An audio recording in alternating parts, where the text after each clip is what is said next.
Welcome to another episode of Reseller Evolution. I'm Scott. And I'm Carl. And Carl, we are in podcast number 18. Wow, we're legal. What are we going to talk about today, Carl? We're going to talk about things that we no longer pick up, things we might avoid now that we used to pick up for reselling, and why. Yeah, I got a couple items here that I'm definitely not picking up the way I used to, but there's still a couple rarities within that realm of items that may have something, but I definitely stay away from the majority of it as well. So I'm going to include a couple of those in there as well today. How's your week gone so far? Well, I haven't been listening as much, and it's been shown. I think I had the lowest payment I've had this week. So that I had no one to blame but myself. And I wasn't sending out offers. I had like 66 offers I could send out this morning. So I sent out a whole bunch of those and already got a sale today off of that. Nice. The other thing that happened is Chit Chat's closed one of their locations here in Ottawa. That's the reshipping company I use. That's a lot cheaper, but thankfully that won't affect me too much. As long as they're not closing completely, that would not be good. How was your week? My week was okay. So, I mean, we'll start off with the booth. The booth is a big part of my reselling experiences here. Yeah. Like, I really enjoy doing it. Expanded. I got the move from one booth to another part of the store. That took a couple of days. Really had a good chance to clear all this stuff out. So, that being said, the booth is doing well. It was a little bit slow for a couple of days, but the weekend come out full strength. I'm slightly ahead of where I'd like to be. So that's good. I always like to be ahead of where I'd like to be. Yeah. But January, February, March, I was way ahead of where I expect to be. So I'm going to say it's good, right? Like, if I'm still ahead, I'm just not way ahead. But so that's good. I was really concerned with eBay. So eBay was a roller coaster this year of emotion, or this week of emotions. Hadn't had 10 sales in about 10 days. So I called them just to make sure everything was good. Yeah. And I talked to a representative, and she says, everything's fine here. It looks fine. Like, I don't see any problems. Top rated seller. At that point, I had 100% feedback. And within like a couple of days, I had a couple of sales after that phone call. And then I had 3 on Sunday. Yeah. I got 3 going out today. So kind of like, I think maybe something needed to be tweaked. I don't know what it was. It's so hard to tell, right? Because you get it. But one of the things that was red flag, was there was an old listing where the person had canceled. So they had bought it, paid for it, and then canceled it. And that showed up again it was a February sale. And it wasn't very much. I mean, it was a $30, $40 sale. But it showed up again as paid ship. But the date was purchased on February. What? Yeah. So I talked to them about that, and she's going to send it. She said, don't just ignore it. She goes, don't ship it. So she took a snapshot of it, and she's sending it to tech team. So I don't know, like it just seems like there was some funky going on with my account. So anyways, it seems to be back to normal. But I also had my first negative. Oh no. So I had an airplane. It was a folk art beer can plane, but somebody had put a motor in it so the propellers move. I remember and it had a switch on the back. Yeah. So the guy sent me a message, and he's like, can you either walk me through how to fix this, or I want compensation? So I'm like, okay, well, first of all, the battery compartment, it's in the back. Do you know where it is? If you don't know how to get there, because it's a little bit hidden. It's underneath, and it's all beer cans, so you kind of have to pop this off, but it looks like part of the plane. So I'm just saying, I show it in my photos. So go back to the listing. If you know where the battery compartment is, then there is a switch between the wings on the top of the plane that you have to turn on and off. And then he replies like, duh, I'm not an idiot. Oh, great. So I'm like, okay. So I'm like, okay, so what do you want? Like, I'm on my phone doing this, so I'm not at my computer. I don't have everything there. I'm kind of like isolated to little sections of the app. Yeah, And he's like, I want $40. right. So I'm like, okay. Well, let me get, I was on my way to my mom's. I said, give me a couple hours. When I get home on my home computer, then I'll send you, I'll do that. So after I agreed to do that, I looked and I saw, well, this little bugger give me a negative. So No. I replied to him. I'm saying like, well, I see you've already gave me a negative. Before I proceed any further, I'm going to contact eBay because now Okay. I'm like, what the heck? Like, contact me and I'll resolve it, but I'm not going to pay you and take a negative, No. right? No. So then he replies, if you compensate me for that, I will remove the negative. They can't do that. That is against eBay policy. Exactly. So I didn't reply to that. Even that's a great thing to have, because Yeah, now you can go to eBay with that, saying that's I did. feedback extortion. Well, wait, you got to wait. You got to Oh, wait and see I'm what all happens. excited now. So I waited 24 hours. I called the next day because this is into the evening and stuff. So I just waited till the next day and probably around 11 in the morning, noon. Yeah. I contacted eBay and they said it's all in my messages. So she said, it was a woman. She said, ask them again to confirm. Just say, I'm confirming that you're going to pay. If I pay you this, that you're going to remove the negative. And she said that they can't do that. So then I'm like, okay, he already said it, but if you want me to confirm it again, I will. Yeah. The guy said yes. So then I put the refund through, and he goes, I'm still waiting. And I says, it takes a few minutes to process. And he goes, on second thoughts, keep the $40. I think everybody needs to know who they're dealing with. And I'm like, I already sent it to you. I've already refunded you. Bullshit. So he wouldn't take the negative off. Oh my god, that'd be Dude, flipping. I always work with my buyers. Always. You know what I mean? Like, it's Yeah. all about the working part. So then I couldn't call eBay. They wouldn't, I guess maybe because I called them twice, they wouldn't take it a third time in a short period of time. I'm not sure. So they kept putting me through to this. I have to send them an email. So I sent them an email, explained the situation. They replied, give it 10 days, and then put in a request to the buyer to remove the negative. And I'm like, What? No. yes, No. yeah. They're So changing then the rules as you're going along. I know. So Yeah. then I'm like, so yesterday or Monday I was super busy. So this would have been Sunday, Monday. So I guess it was either Monday or yesterday.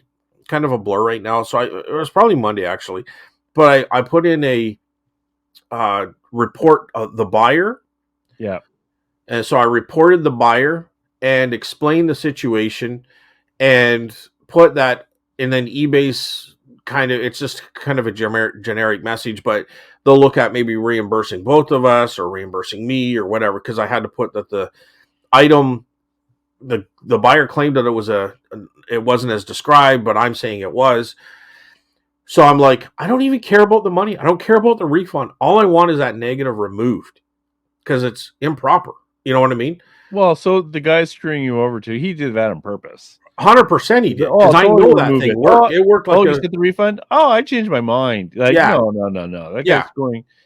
That's so we don't need buyers like that around. but it's probably going to take a couple days for it to go through all the channels based on me just sending that. Oh, why am I doing that? There's something in the air, because like I didn't have any negatives in the last two shows. I got 2 negatives and a neutral. I think you said you got a neutral a little while ago and now negative. Like, what's going on? I don't know. And this guy was a jackass. Like, he totally was trying to screw me over. Right? Yeah, I still got the negative there. Someone, maybe I won't even mention it. Have to now, I guess. Someone was saying that there's been a few videos where people are advising how to get free stuff on eBay. And one of them is this sort of stuff where you do a negative, They'll give you back all of your money, and you get to keep the object, and it's all good. And it's hard not to be paranoid, right? Especially when that's what happened to me. That's what just happened to you. It's happening to the other one, all in a little time frame, and it makes you wonder: was the person who would did they have a lot of feedback? The person who did They this? had I think it was like maybe like 20 items. They had a bit of feedback, and it was all 100%. Okay, But but it doesn't mean that he hadn't done the same thing. you can't tell. You That's the can't thing. tell, Yeah. right? So you know, out of so many feedbacks, like I don't know. I just I he seemed to be too cocky and too arrogant to not have done this before. You know, like how we can't give negative feedback to buyers. I agree with that. I think it's a very primitive system. Right. What I would like though, and you know how you can block buyers based on if they don't pay or something like that. There's some block system for that, but I never actually paid attention. What I would like to do is auto block people who have had X amount of refunds within X amount of time, i.e., the people who are going and knowing that they can get these refunds, because that's what Amazon's doing. Because they were having problems with problem buyers who buy stuff and get refunds for it and return back either nothing or whatever. There are unfortunately some problem buyers, like we talked about in the past. It's like if you're going to make yourself paranoid, you'll go nuts. Because Yeah. 99% of the people are great, Yeah. but these ones get stuck in your craw, and you know you're doing everything right. But the second he did feedback extortion, because there's no doubt eBay should have dealt with that right then and there. And unfortunately, eBay was so much better for quite a long time, for like at least a year and a half or 2 years, where they were so receptive to these situations. I think they changed their policy, and they've gone back to the more, well, we're going to promise you something and not deliver. And I had a problem with that previously, where they would make promises, especially on the phone. Oh yeah, don't worry about it. Don't worry about it. But Right. then the day would come and it would not be fixed. And then I call again and they say, "Oh, sorry." And it's like, "But what about the previous promise?"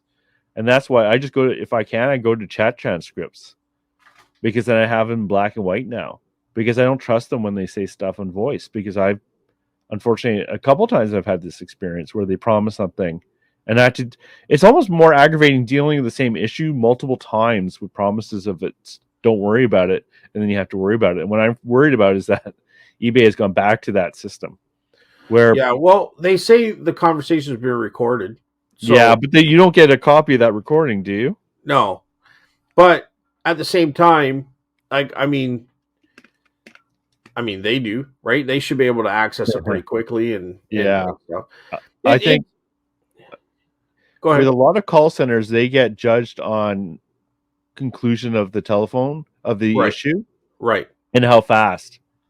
And so there's an incentive to close an issue before it's actually resolved, because it reflects badly on the service representative, and that can cause these issues. And then they can say, "Oh, look, we have a high resolution rate."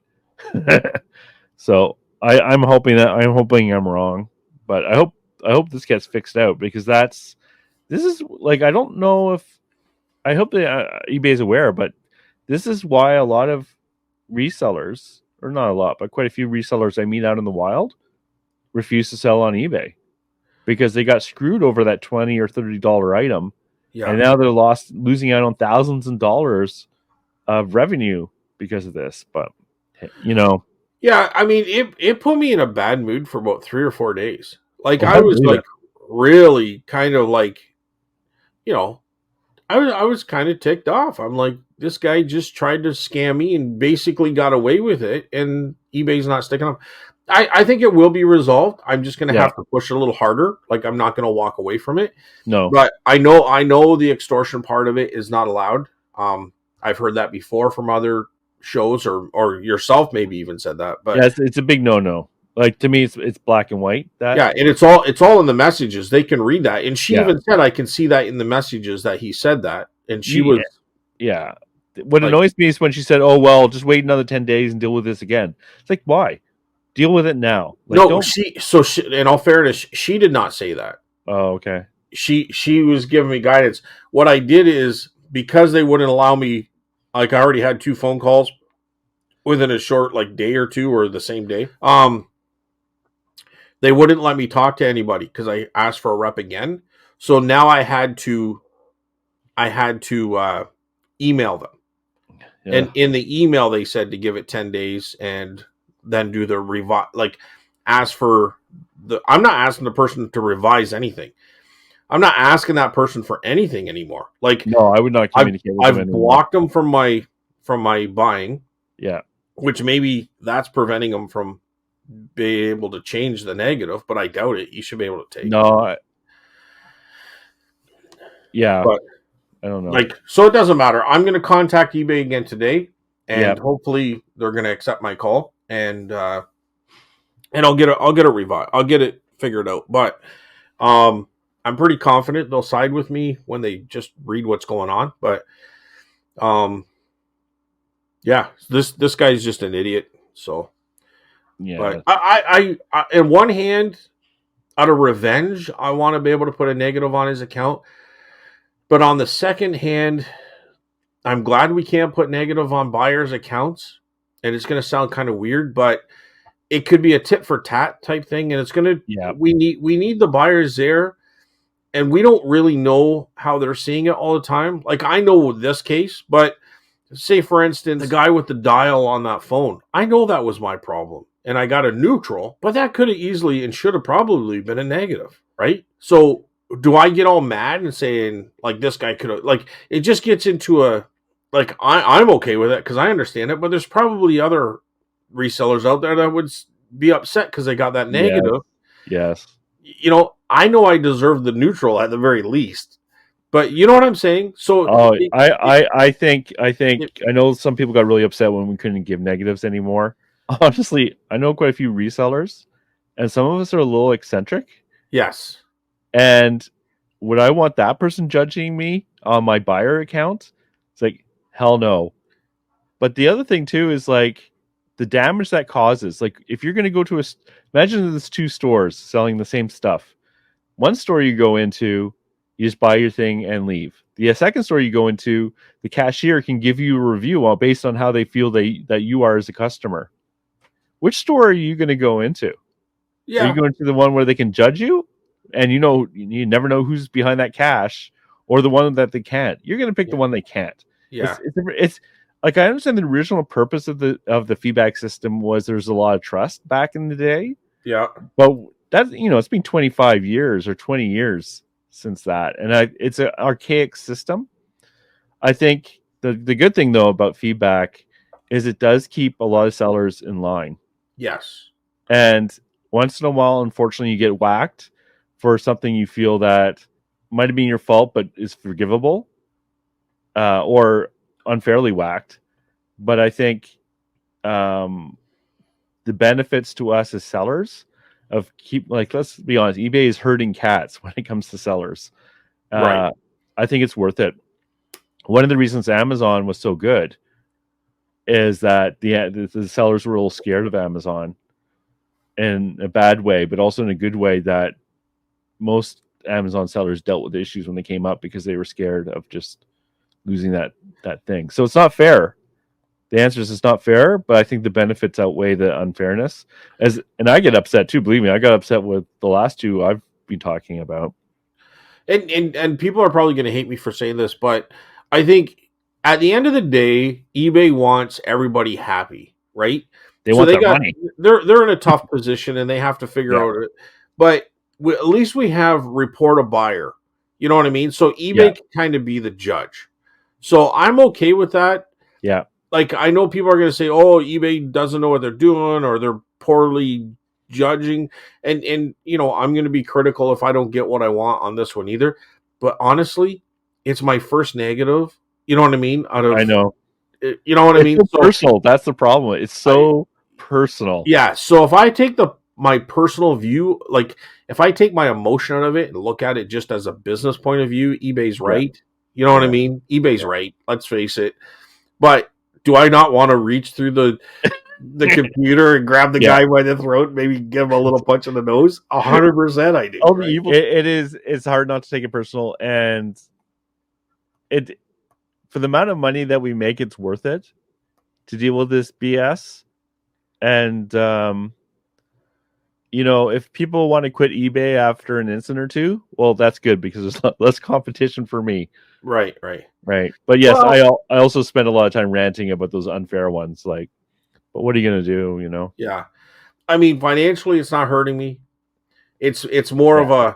of a personal It is issue, personal. right? So if I take that part out of it, I'm going to get over this. I'm going to move on, and in another, 1,000 sales from now, I'm going to have to deal with this again. The sting's Yeah. probably not going to hurt so much, and after 10 of them, I'm numb to it, right? So Honestly, I don't really think it affects your sales nearly as much as people think. I think even no, I mean. That kind of happened around the same time as I had called them, and my sales have improved. I think I should be more concerned about those 10 days, and I had to call them, and all of a sudden I started getting sales again. Like what that's about. How come I'm getting an item that a buyer canceled 3 months ago? Why is it all of a sudden telling me to ship and pay? That is weird. Ship it? Yeah, that is very, very weird. Yeah. I have seen strange bugs, but I haven't encountered that one before. Yeah. But even Golden State Picker, who sells a lot, has quite a few negs. He's just like whatever. Yeah, because he doesn't put up with their shit, No, he's not that type of person. No. So he's like, but no, you're right. So anyway, we'll move on. I kind of rambled on a lot about that one. I don't blame you. That happens to all of us, and it's like it's good to talk these things through because we're all getting experience it at one point or another, and you feel so unfair. And unfortunately, with some of the stuff, it's not going to be fair. But as long as, like, saying it all that, eBay usually has had my back where they've paid me. In fact, I've been so amazed sometimes that they paid not only me and they paid the buyer, and they're out quite a bit of money. So. Well, I even told them I don't want the money. I just want the negative removed because I think it's unfair. I don't care. No, well, and not only did I refund him $40, he is from the U.S., so I actually refunded him $55 to make sure that the 40 was in the U.S. funds, because I could have just given him 40 Canadian. Could you do that? Yeah. Okay. So I put 55 because then it came out to he got 40 American back. So. Oh, I see what you mean, because he asked for 40, right? Yeah. Right? So I'm like, okay, so if I put 40 and it comes out to like $32, he's going to be all crazy about that. So I'm like, I'm just going to put 55. It's done. I don't care. But it's just like, it was the way it went down. It was the attitude behind the messages. It was almost like he was trying to bully me. He asked me in the first question, can you tell me how to repair this or give me a refund? So I'm going to walk him through it. Okay, the battery compartment's here and here's the switch. Have you checked both of those? Duh, I'm not an idiot. Like, you just asked me to run you through this. When I was in IT, we had that problem too. You go through the simple stuff first. Yes. Just to check. Just to double check. Yeah. And then half the time it would work. And they were like, I swear I checked this. And I was like, well, that's okay. We're just checking. Yeah. But yeah, I don't know. It's some people just start angry. They just buy angry. Yeah. Well, he did put in the thing that it's a very cool item, but it doesn't work as described. Well, right? But anyway, doesn't matter. Gonna move on. Let's move on today, guys. And our topic again, Carl. Actually, you know what? We got to go through the comments real quickly here. Yeah. We're gonna run out of time for the show. All right, so we got a comment from a new guy, Jeremy. What's that? Bull? Yep. 5277. Do you want to read that one first there, Carl? Sure. So he's giving us feedback on our last show, which was about YouTube people we watched. Two of the folks you watch that you no longer do, Auction Professor and Antique Nomad, I think part of Don's saltiness comes from his relationship with the Comet Bytes legal fiasco.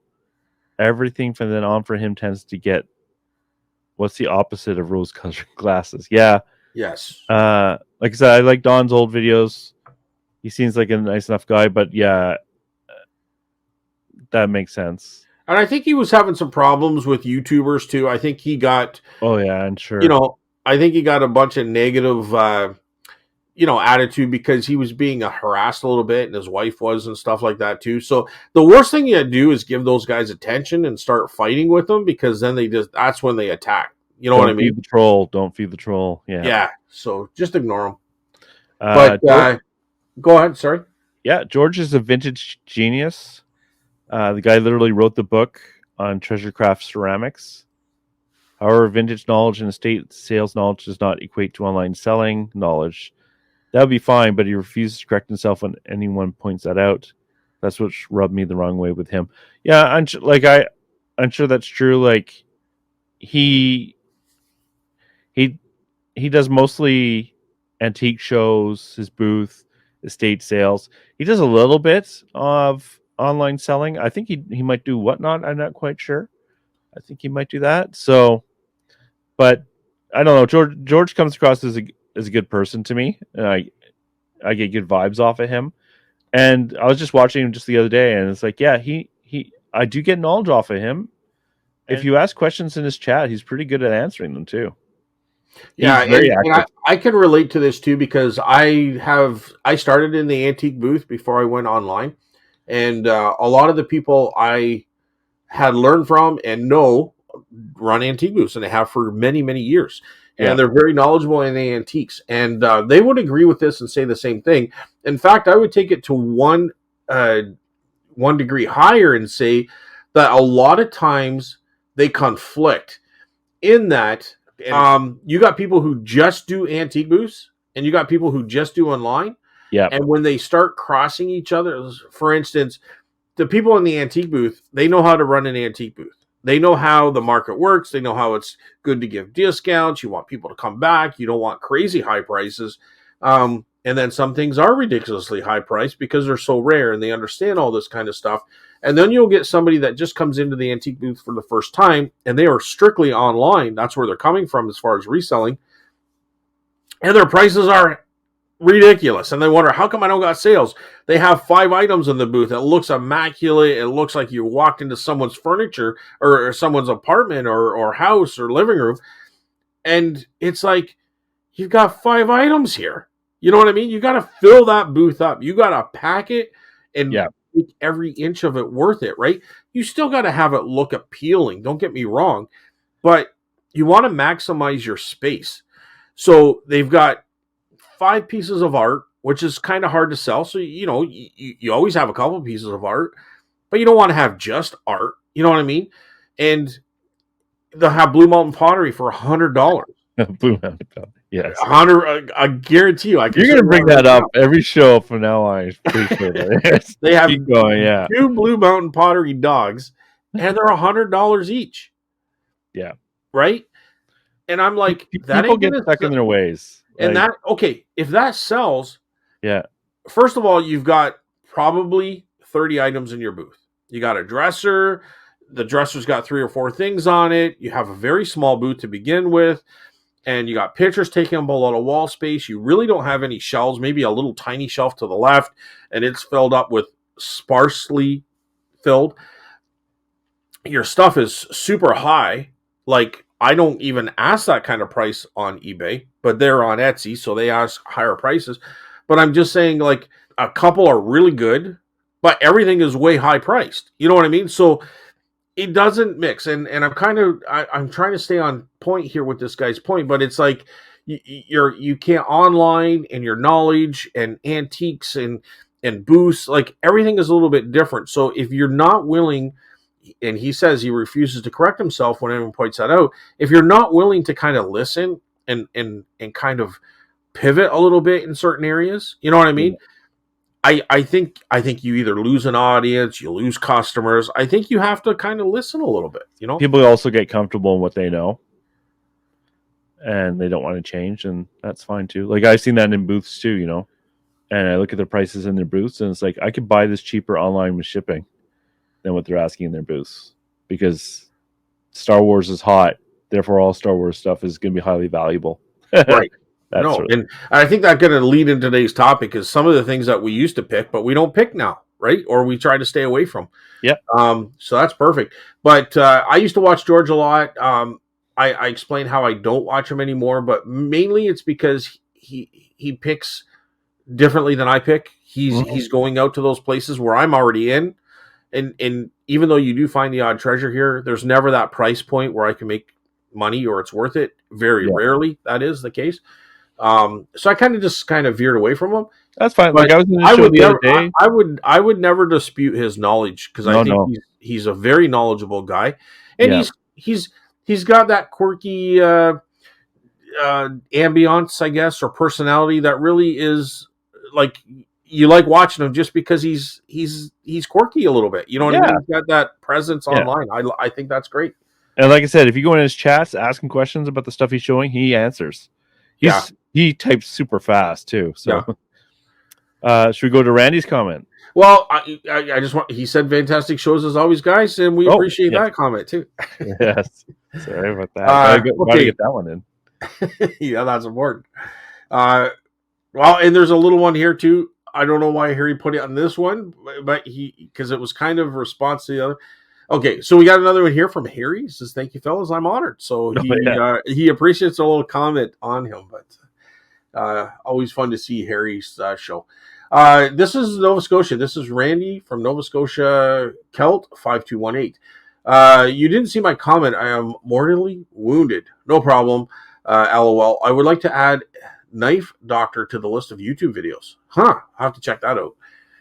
He collects and repairs pocket knives. Not a reseller, but a wealth of knowledge. Yes, you can receive a negative feedback even if you have refunded the money and had issues with an address being too long. Where's this coming from? Did I mention this already? It was me talking about in the last show about my negative feedback and how I got a negative feedback because I had to cancel a sale. That's what he's referring to. Okay.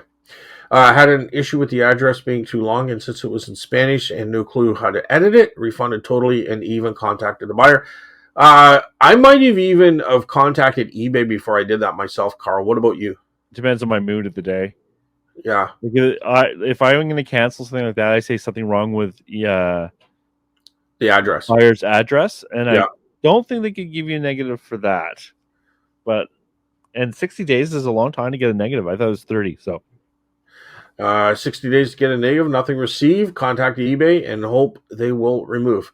Oh, okay. So there's still a chance that they remove it, and I'm sure they would. Like that would upset me if they didn't. Like if you can't send it in the addresses in Spanish, like when you cancel a sale, if you cancel a sale for out of stock, or you cancel a sale for a problem with the buyer's address, they're not treated the same. You get a ding on your account for out of stock. You don't get a ding for a problem with someone's address. Yeah. Use that knowledge as you will. Alrighty. So we got one more here. And Carl, do you want to read that last one? Hi, guys. Sorry, Scott. I didn't mean you to lose sleep. Well, again, this is from Randy.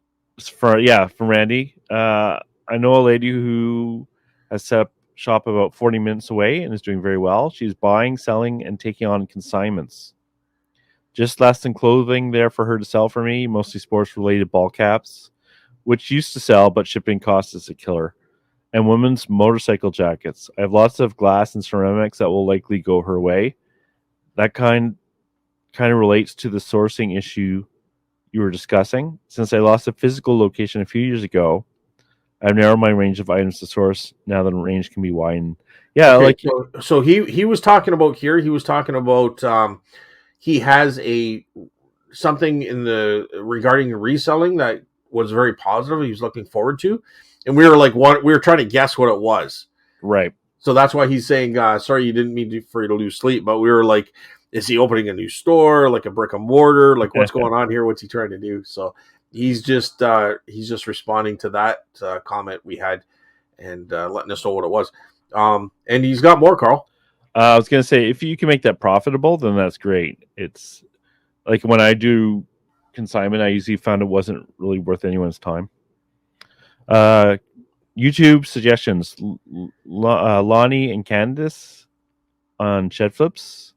Great information, great fun. Always wondered if I am overdoing the packing. No, not if Lonnie does the same thing for all these years. For the unvarnished truth, the auction professor, he lays it out on the line whether you like it or not. Can't argue for facts. Kate, the nurse flipper, is a wealth of knowledge. $1 million peddlers for info on ephemera and pop culture. Yeah, I like their live as well. They're really friendly. OPS, this channel, and Scott sells stuff too.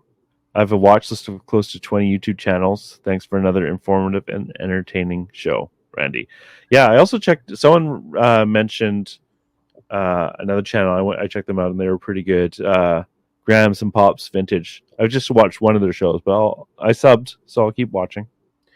Yeah, I haven't had a chance yet. I've been kind of busy with a lot of stuff here, but I plan on getting to those new channels that people are recommending. I think there's a lot of channels out there with that just pack out the information and how to do this. So I kind of like to be on the storytelling kind of entertainment side of things, because I think you still learn a little bit, and we can learn a little bit, but it's kind of like it's kind of like poker, it's the bad beat stories. You know what I mean? Like those are always fun to listen to. Yes. But thanks so much for the comments, guys. We love the comments. Anyone's got comments, we read them out the next week, the next show. So leave a comment and we'll read them out. All right, Carl, without further ado, should we get into the topic today? Yeah, well, we're going to talk about some of the stuff we used to pick up or we might kind of avoid now. And the reasons why, not just because we don't like it. So, do you want to start or do you want me to start here? No, go ahead. So, one of the ones I avoid now is there's a bunch of strategic board games that have little cardboard pieces in them. And unless they sell for 80 to 100 American, I'm not touching them, because I tell you, counting all those little wooden squares are a pain in the butt. Usually they're Avalon Hill and stuff like that. And it's so easy for not only the original owner to lose the pieces, but I have also found those pieces on my floor, even though I'm trying to take care of these things. And it's like, oh my God, which set do these belong to? So anything like that where a lot of the pieces look the same, I try to avoid those board games. Another one, I'm just going to do two. So another one is Walkmans, where they're not worth selling for parts. Because Walkmans, I swear 60 or 70% of them don't work. And I found that if they're not worth it, like if I want at least $25 or $30 for parts, then I'll pick it up, because then it's like, okay, fine, doesn't matter. Otherwise, I'll avoid Walkmans now. Yeah, I got two here. They're kind of in line with your games, and they're kind of equal to each other. But unless they're factory sealed and they have a super rare kind of look or, appeal to them, and is puzzles. I stay away from puzzles. It's kind of like your board game kind of scenario, but they have to be, super kind of. I'm going to comp them, put it that way, and they have to be factory sealed, because you don't know if anything's missing in them or not. If it's worth crazy high prices, which I haven't come across yet, but if it was a $500 puzzle and it's opened and it looked kind of like it's full, I may take a chance on it, really reduce the price, and just say no guarantee all the pieces are here. But even then, I think you're just looking for trouble. I used to buy models for models, airplanes, and cars, and I stay away. Even if I open up the box and it looks complete, I really have to I have to weigh it out. I used to buy them all the time thinking, but they just sit around a long time. They look appealing, but they're so mass produced.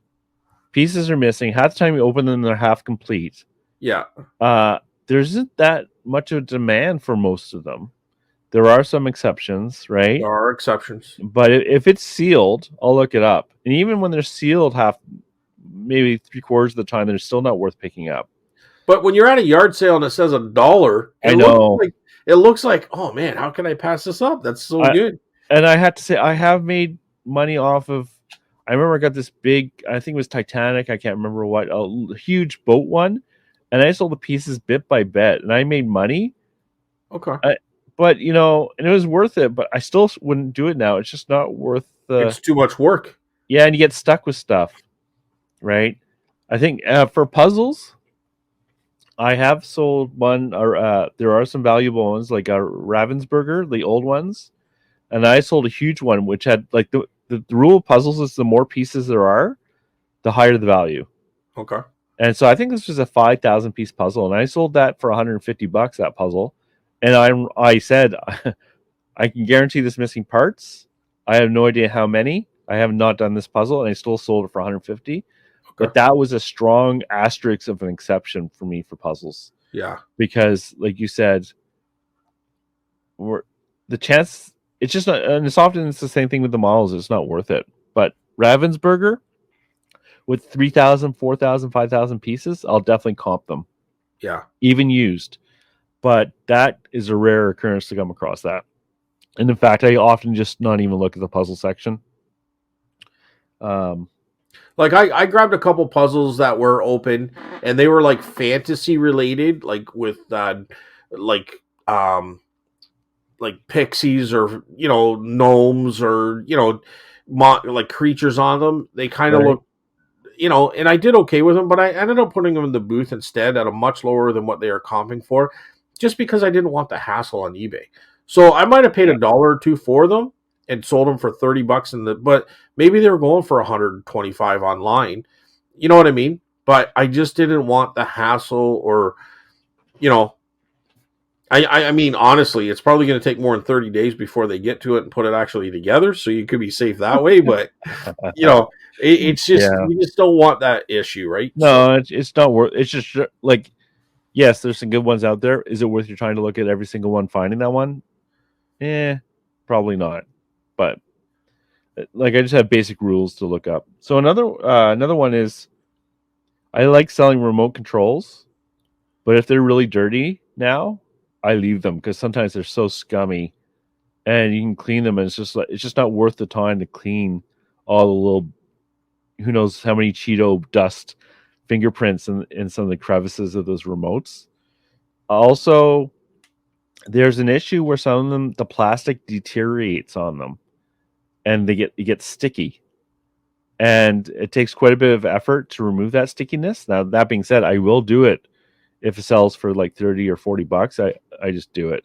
But if it's a $20 remote, if it's perfect, I might pick it up. But if it's sticky or dirty, I'm leaving that $20 remote because it's not worth the extra work. So I leave those behind. But I still do look for remotes. Another thing is items where the shipping is higher than the value of the item. That's just a general rule of mine. So like say a sealed puzzle might even be that. So where the puzzle's worth $10, but the shipping is going to be $20, I'll leave that alone, because it's just, most people are not going to bother. Like, there might be some comps for solds, but when you're dealing with high shipping like that, it can be a bit problematic, because not only are you paying the fees on the shipping, but if there is an issue, you might have to pay the shipping back. Generally, I find it's not worth your time. So I got a couple here. One is tools. Tools used to do so good for me, like the older tools and just tools in general. I'd put them in the booth and they would do good. So now tools are still good, but I'm very, very picky on my tool. A lot to do with the brand name, heavily on the condition. And for the most part, I stay away from the older tools. Like, it has to have something, maybe like a plane or something like that, but I have to get it super cheap, right? Because it's going to sit for a little bit. And what am I going to put, $12 to $50 on it? You know what I mean?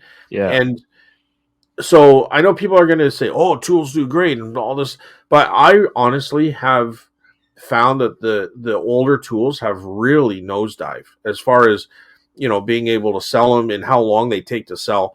So I'm really picky on the tools right now. If I see Snap-on, I'm Right. grabbing that. If I get a Snap-on wrench for $1 or Snap-on tools for very cheap, I will jump all over it. I went to a yard sale this weekend. It was a 3-drawer toolbox, not stuffed with tools, but there was a fair amount of tools in there. I said, "How much for the tools in this toolbox?" $800 at a yard sale. I'm like, I started laughing, right? And like, I said, "Did you just say $800?" And she says, "Yes." And I'm like, "Have a good day." I walked away. So, but I know there's tools out there that can have some good money, and I have sold tools, but I'm very, very, very picky. And sometimes it's like I'll look at a couple, and if they don't say Snap-on, they're pretty generic tools. I'm leaving because I'm not going to sit there and look through every tool and waste my time on it.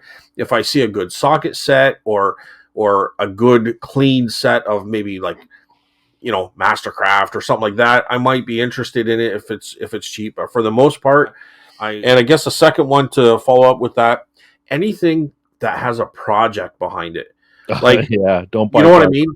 Yeah, I used to pick up things that were really cool, but if they're going to take a lot of cleaning or they need to be fixed a little bit, like I really, really, really judge. If it's $100 and it's going to take me 20 minutes, maybe. You know what I mean? I think it's worth it then. But if it's $30 and it's going to take me 20 minutes, I am not touching that thing. You know what I mean? God no. Yeah. And so I'm very, very, very cautious that way. Like I don't want projects because projects are just weighing me down and they get in my brain, and either I don't get to the item, so I just wasted money because I'm not going to get to it. Yeah. It ends up going to the auction, so I didn't not really dealing with it, or like it just it's a waste of time. You know what I mean? So it has to be something that's not it's I judge the amount of time it's going to take me to deal with it based on its value rather than just, oh, there's $30, I'll just clean it up, take me half an hour, no problem. Well, it doesn't really work that way. Yeah, it's funny that some things I'm really super fussy on condition, and other things I'm less fussy on condition. It's just a kind of, you can't come up with a flat rule, but definitely one of the sayings in reselling is do not buy projects. Yes. You think, oh, I'll fix that lens cover, I'll fix that, broken knob or whatever. It's like, or you won't, and then it'll sit in your death pile. And like for tools, that's one of my weaknesses. Like I know Snap-on too, but there's so many tools in reselling that I just get overwhelmed and I don't look at them. Like if you ever go to live auctions, it's like half of it's tools, it seems. There's just Yeah. a lot of supply of crappy tools out there. And I think there's a lot of experts out there. And so, it might be worth your time, but your return on your time might not be the best. Yeah, and if I get tools, it's usually because I'm at a private pick and someone just wants the stuff gone. Yeah. So, there might be good deals there. Like I might get a good grinder, or I might get a Milwaukee Sawzall or something like that. But it's got to work. It's got to, it can't look overly beat up or anything. It's got to kind of present well and work. And it can't have like where the cable had split and they cut it, spliced it, and put a new plug on it. Like I don't want to deal with explaining that. No. You know what I mean? No. So that kind of stuff, I'm just very, it's all about condition, and it's definitely about price. So speaking of condition, one of the things, I haven't had this issue, but I've heard enough people talk about it, is Funko Pops with the box is not perfect. Funko Pop people are really fussy about the boxes. So if it's a low margin Funko Pop and the box has damage, leave it alone, because I don't know. I've heard too many people will say that issues with the buyer not being happy. The other one is just this week I picked up a bunch of cassette tapes, but I don't deal with the lower end ones anymore. I'll leave them behind. The ones that sell for like $1 each. If I had a booth, I would pick them up, but tapes are really heavy. And so, especially from Canada, it quickly becomes like no one's going to buy your tapes, not because the values you're asking too much. It's just the shipping is too much because of the weight. So low end tapes. And did you have any more? I have a couple more. Oh yeah, I got lots here. Um, Stamps. Stamps. Stamps. I Oh, don't deal with fun. stamps anymore. I No. used to if they're Canadian and stuff like this, but really they just sit for a long time, and I Yeah. don't have the patience to try to No. figure it all out. Right? Like if I can get a full stamp book for $2 or a Yeah. buck at a yard sale, which is very rare because usually people say, "Oh, it's stamps; it's worth $1 billion." I know. I Right? know. But if I can get something cheap, I'll grab it and I'll just throw it in the auction. You know, I That's don't the have to problem with deal with it. stamps. Is that those are grandpa stamps, and no one collects stamps anymore. Yeah, And not like they they all used think, to. People do collect them. Don't get me wrong, well, but I shouldn't say they're no they're one. picky as well, right? They're picky Yeah. and they know what they're looking for, and I don't. So And there's nothing more mind numbing than looking through stamp collections. it's horrible for It's sure. it's yeah, and you're like you're looking for that rare exception one. Like if you had the patience to do that, I bow to you because I'm not a patient person. Yeah, And unfortunately, like you said, they want high value for the stamps because Grandpa said this collection's worth 1,000, which might have been worth 1,000 30 years ago, and it's now worth like $5. yeah, So yeah, no, and stamps was an excellent yeah. idea So of that. stamps, but like I said, if I do pick them up cheap, I will throw them. Yeah, And when I say auction, that's not an eBay auction. That's a local auction to this area, which does get buyers from the U.S. and everything else. Like it's on HiBid. yeah, But it's a local auction house to me where I take and offload a lot of stuff. I don't deal with whatnot. I just put it in this high bid auction, and I'm more than happy with it. But if I get it for a couple bucks, I'll throw it in there. You know what I mean? And if I get $10 or $50, then it's just bonus money, right? So I would say my second one in this, because we're doing two and two, I would say collector plates. Run for the hills when you see collector plates. you don't want my Star Trek collector plates? Like, dude, I remember once I went to an auction and nobody wanted collector plates, and they had hundreds of them, and the majority of them was train collector plates. Yeah, And I thought, he goes, Scott, will you take all these for $10? And I'm like, sure. You know what I he mean? ripped you off. They're in. I did make my money back, but they were in boxes. Yeah, Like they were mint shaped. It's almost like they weren't even taken out of their boxes. because But they weren't. there was hundreds of these, and most of them Yeah, were trained. Some yeah. were Norman Rockwell, but they were trained. And I thought somebody's going to want the train ones, right? Dude, it was almost impossible. I sold them in groups of 2 to the same guy, and he gave me like, I don't know, $20-$30 per group. So I made a few bucks off them. But if it wasn't for that one guy, they would have been sitting around forever. And they were sitting around for a long time. I had one in the booth, and I was just going to put one in there at a time. And then I was actually going to put them in auction and just auction them back out. But he saw the one, and I don't know, Steph was talking to him, said, oh, Scott's got a whole bunch of them. He ended up paying me, I don't know, I think he gave me like $1 a plate or something like that, and it came out to like $30, and then he wanted another group, so they're $60. But I will run for the hills. Don't even take them for free, man. Yeah. Just look, just shake your head and just say there's going to be something else. There's going to be something else. Oh, it was one of those like you join a club and they send you one forever, and you keep trying to cancel the club membership, and they say, "Oh yeah, it's canceled," but then they send you another one, and then you have to. They're sending like 5 of the same one to Grandpa, who's like can't say no, and it's like, yeah, it's like I know there are exceptions, just like with Skylanders, probably stamps too. There's exceptions, but the amount of crap you have to look through to. It's just not worth it. It's not just a worth it. headache. And I keep looking at them and looking at them. It's just like, like if you need something for target practice, then go ahead. I was gonna make that joke. You could sell them to the shooting range. Yeah, exactly. And then there's even a glass mess you got to clean up. But anyway, what about you, Carl? So this one might be a little controversial. Perfume.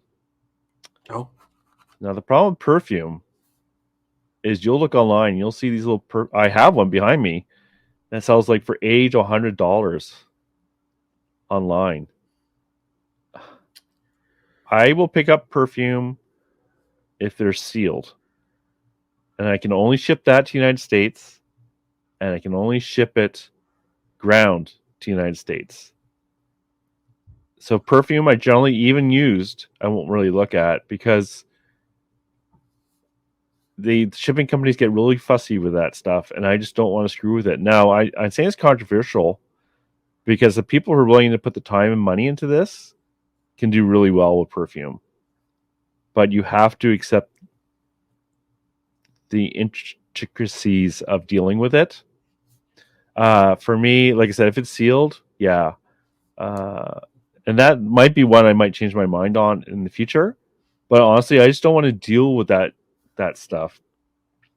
The other one I don't deal with anymore is because the option was taken away from me because I got Veroed on ink, but only HP inkjet ink. And I was making good money on those damn ink cartridges. And I'm not talking about toner. Toner I can still sell, but I did so good. I was like, you can make $20, and often you get like for each packet, and they would be like, you see them in thrift stores, and like 3 boxes in a little baggy wall for $5. But I'm not going to screw with it because I don't want to get my eBay account taken down.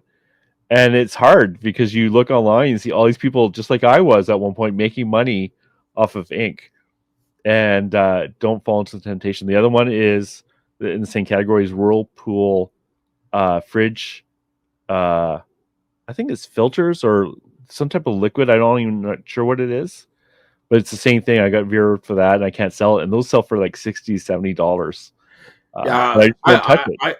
I personally started out with the older stuff, so I never got into the ink, and I know that you can get Veroed for that kind of stuff. So I just never even went to it, and I know the water softeners you're talking about, and I've never got into that either. And those can be, I tell you, $50, $60, $70 for each one. Wow. It's hard to. I bought one anyways a while ago, and I actually sold on Facebook Marketplace because I couldn't just leave it because it's like $70 just sitting there on the shelf. But they will catch you. eBay is actually pretty good at that. If you don't just create another account and think you can sell it on your other account, they know. Okay, so I got a couple more here. One of them is stereos. So I kind of stay. First of all, they're heavy to ship, and they're I just don't buy. They're if I was to get any stereo equipment, it would have to be something like a Marantz or something that's going to be $300-$400 or more. Yeah. And it has to work. And the problem is, well, not necessarily. I guess there's parts and repair as well. But the shipping is going to be an issue. So if I get something that I'm going to sell for $200 and I'm going to have to pay probably $70 for shipping, yeah, I'm going to but I'm probably not going to get $70 for shipping. So say I charge $25 or $30 for shipping and I have to eat the rest. There has to be a lot of meat on the bone for me to deal with that. You know what I mean? So if I can get it for $10, sell it for $200, put $25 in shipping and have to eat another $30 on top of that, and I'm coming out with $50-$60 as a part repair, I don't really even have to test it that much, I might consider it. But for the most part, it's just a bit of a headache, and there's so much stuff out there that stereos are really, really tough. A record player turntable I might grab because I can throw that in the booth, and I can easily test that as well. Yeah, those are notorious for breaking and shipping, the turntables. Yeah, so I sell them out of the booth for sure. The stereo equipment, I know people done really well, but I would have the same rules you just said.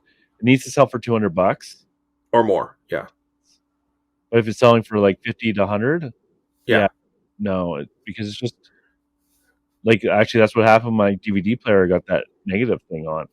A bunch of money because it's just not worth it going back and forth on returning it. And if it's $200 though, that's a different scenario. Then you're like, okay, I'll take the chance, especially if you can sell for parts and repairs, kind of like the Walkmans.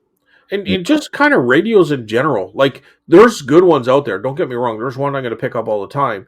But some of the tube radios, just because they're old tube radios, don't mean they're worth a lot. You know what I mean? So if you got to pay like $30-$40 for them, I don't think they're worth dealing with because they're going to be difficult to ship in a way. Like they are very breakable. I know you can do whatever to ship them, but it's going to cost you more money the more times you box it and pad it, and and so you got to pick it up very cheap, and a lot of times you can part that stuff out, like maybe the knobs are worth it and that kind of stuff. But for the most part, I'm really very picky on my radios now, Yeah.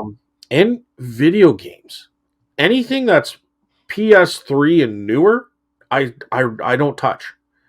Right, like it has to be PS2 and older for me to even consider it. I don't I don't like the systems really. They're a little bit more difficult to test. I honestly think they're less likely to work than the older ones, if they're selling them at yard sales.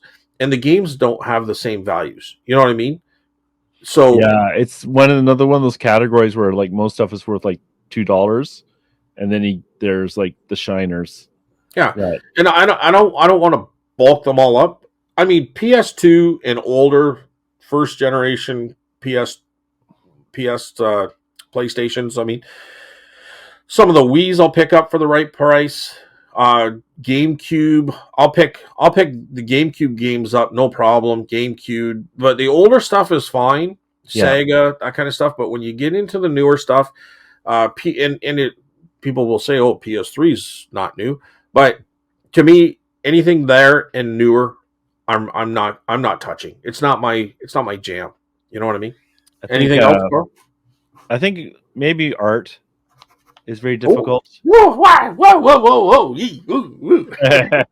Well, if you're selling online, a lot there'll be people produce so much art that if you're selling in a booth, it's great. But if you're trying to like ship that thing, for one thing, you have to try and ID who the actual artist is. And most of the time, when you actually ID who it is, it has no value anyways. That being said, I have been picking up art, but I'm putting it on my wall. So I'm trying to be fussy about what I pick up. Yeah, you're 100% right. I agree. So art to me, is a tough sell, but it's tough for me to walk by. So if it's any native art, like a silk screen or an original, I'm gonna grab it and I can throw it in the booth. You know what I mean? If it's not anything, but if I'm looking at and I don't know how much the Americans are going to know. I'm sure everybody knows the Norman Rockwells. I'm walking by them, but we got a guy up here, like a Robert Bateman. There's all sorts of prints all over the place, right? So Yeah. it really kind of has to be original, and it has to be the right kind of imagery. Like how many original paintings of a forest are there? You know what I mean? It's tons There's of them. tons and tons and tons. Yeah, that's a good point. It's the same with postcards. Like if it's just a generic thing like Statue of Liberty, well, there's a trillion of them. They have no value. It's the same with like you said, just it's a boring art scene. Yeah. Or the other thing too is like I have a few really old prints around here, but they have mildew on them. Right. So you get those spots. Yeah. And that takes away a lot of the value. They're like 200 years old, these prints. They're cool, but they have no. If they were in perfect condition, they would be worth like 60 to 80. Yeah, but as is, that being said, I have picked up old prints in nice frames, and I've sold them for $300. Yeah, online. You know what I mean? So I wouldn't say that I personally would stay away from it, but I am very picky, and it's something as a slow burn learn thing. Yeah. And I'm fortunate that I have the booth to kind of back me up on some of these things. Yeah. But I definitely would not be paying a lot of money unless I knew exactly what it was. I like that slow burn learn. I like that. I gotta try to remember that. I just made it up just now. I don't know. That's pretty good. There's a lot of slow burn learn things. Instruments are probably another thing I stay away from too. Is what? Instruments. Oh, okay. Because I just don't know anything about them. They're heavy, and I can't tell the difference between like. I shouldn't say that because really the subject is stuff we used to sell and we no longer sell. So that wouldn't be it because I never really touched them up. Pick them up. Yeah. So. Well, I mean, it's kind of a misleading topic today because I think we'll pick up just about anything if it's the right price and it's the right thing. But for the most part, we don't pick them up, right? If I see a flute for $1, like Yeah. a silver flute, I'm picking it up. Yeah. 100%. 100%. But Yeah. often it's like $50 or whatever, and it's like, okay. Yeah. So I don't, there's a lot of things out there. Like I know some banjos can have some good money, some guitars can have some good money, but I don't know if it's, and the worst thing, Carl, is you got $50 and the guitar's worth I $1,000, know. and you get it home and then all of a sudden you realize that it's got a crack in the back and it's been repaired. And all of a sudden it's like I didn't see that. What the heck? And it's worthless. You know what I mean? That's a good point. It's the stuff you can't see the damage on. Yeah, or you didn't know to look there for damage, or you didn't look for a repair. To me, it was solid, but now that you point out the crack, So, but I have picked up dulcimers, and they're light, but they're long. But I sold two of them for $200, one for $225, one for $194.95. So, I know Chris has done well with I think he sent a guitar to Japan once. Was that him or was that someone else? No, that was him. Yeah, and he came back and he had to deal with that a few times, but he made good money off of that. But also accordions. Yeah, he picked up a few accordions. Yeah, I wouldn't touch them. I just don't have the interest to learn about them because some are worth money and some aren't. And then there's a lot of factors on keys working and not everything's working, and so it's just, to me, it's a headache. But I mean, if you know the niche, then hey, you could make money, I guess, right? Yeah. I have a couple more. Do you have any more, Carl? I'm out. So if you have more, just go. Well, and this is a little bit of a misnomer too, because I'm going to say sporting cards, right? Sports cards. Yeah. There's some. I just picked up a bunch, but I picked them up because there was a volume of them, and they were like, some were 70s, 60s. I would pick up older ones, but the newer ones I wouldn't touch anymore unless it's like a Michael Jordan, maybe a Wayne Gretzky, and it has to be like dirt cheap because I don't know. But it's all about grading. It's all about condition. It's all about even if they're signed. Like I donated signed ones because they were worthless, even signed. Yeah. So it's like, okay, if even the signed ones are worthless, I'm not going to touch any sports cards. They'd have to be really old, like at least the 50s, maybe 60s, before I'd even look, because they pumped out so many. I had all these cool cards. Like this one has part of a uniform on it. This one has part of like their hockey stick. It's like, no, Magic cards are the same way. They pumped out so many Magic cards. Even like if I don't recognize the Magic cards from when I played in the past, I won't pick them up. There might be some great ones in there. It's just not worth it for the time to me. Pokemon's the same way. Like I can't even remember. I kind of look at the year and I can't even remember the years you're supposed to look for. But yeah, because you're going to drive yourself nuts with that stuff. And I can almost guarantee it's going to sit in your death pile. Yeah. Now I'll put Pokemon's in the booth. I'm even a little reluctant, although we have people all the time looking for Pokemon cards, and a lot of times they're just buying them for their kids anyways. But the kids know more of the valuable ones than anyone, right? Like, but if I leave them out, what they do is they open up the packages and then they pick the ones they want. And they put it in their own package. And if I lock them up, then I've got, packages of $5 to $10 packages of these cards locked up where something for $100 should be sitting in there. You know what I mean? So naughty little kids, just making their own little packets. Oh yeah, and I do that. I remember, and you know what? The dad was good. Like he was probably divorce situation, probably has his kid on every other weekend or something. But they were kind of hanging out for the day, and he was just buying his kid whatever he wanted. Just if you want, what do you want?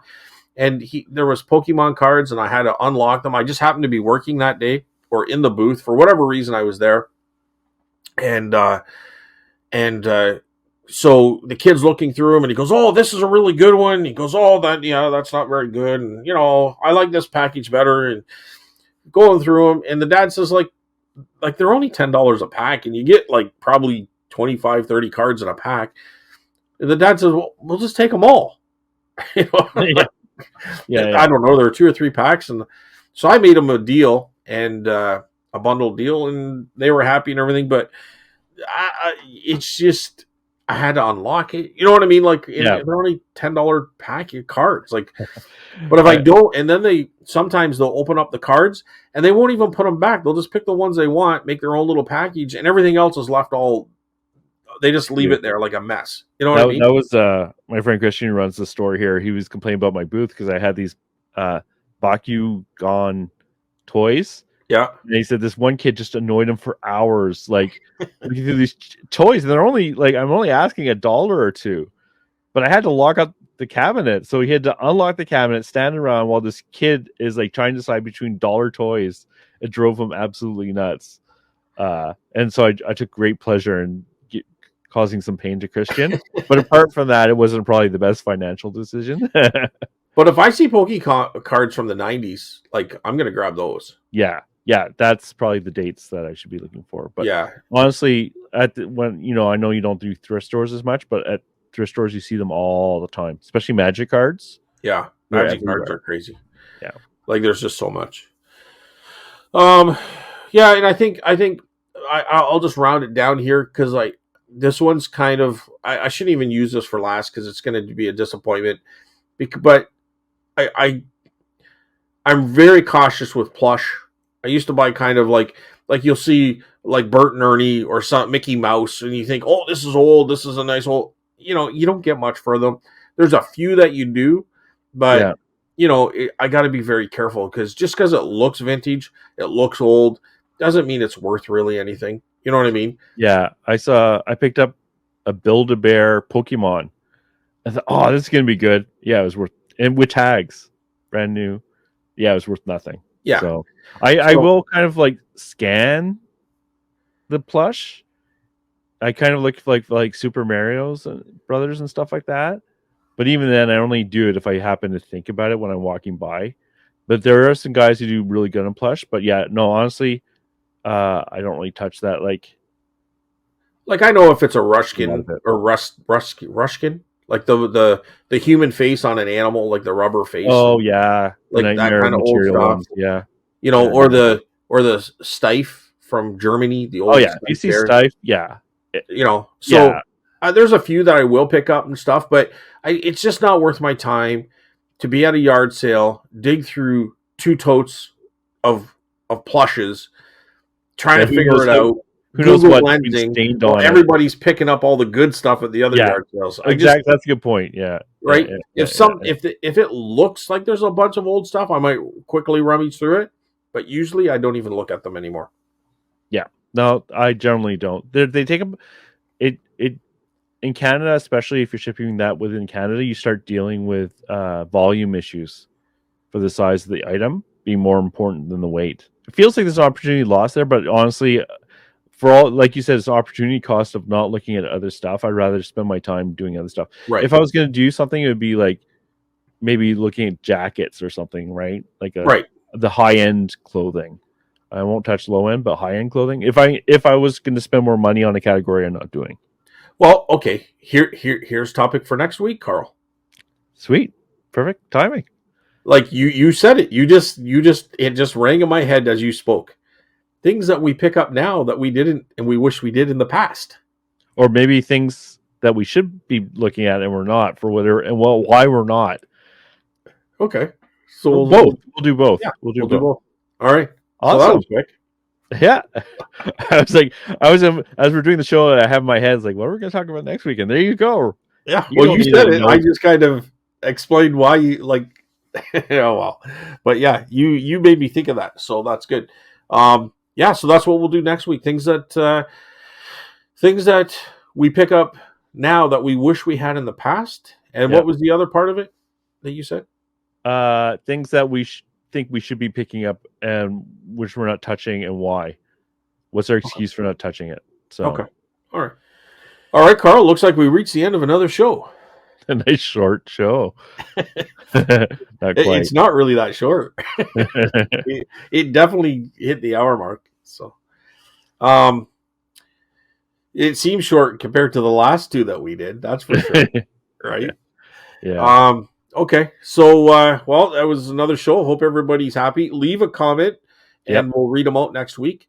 Also, we're on Spotify and we're on YouTube, It's audio only on YouTube as well. And you can leave a comment or listen to it either place. Awesome. Well, thank you, everyone. Tell a friend, leave a comment, all that stuff. Thanks for listening. Yeah, and we're here every Friday, and we usually get the videos up, hopefully, by 10 a.m. on Fridays. So Perfect. Okay. Thanks, Carl. Thanks, everyone. And we'll talk to you again next Friday. Bye, everyone.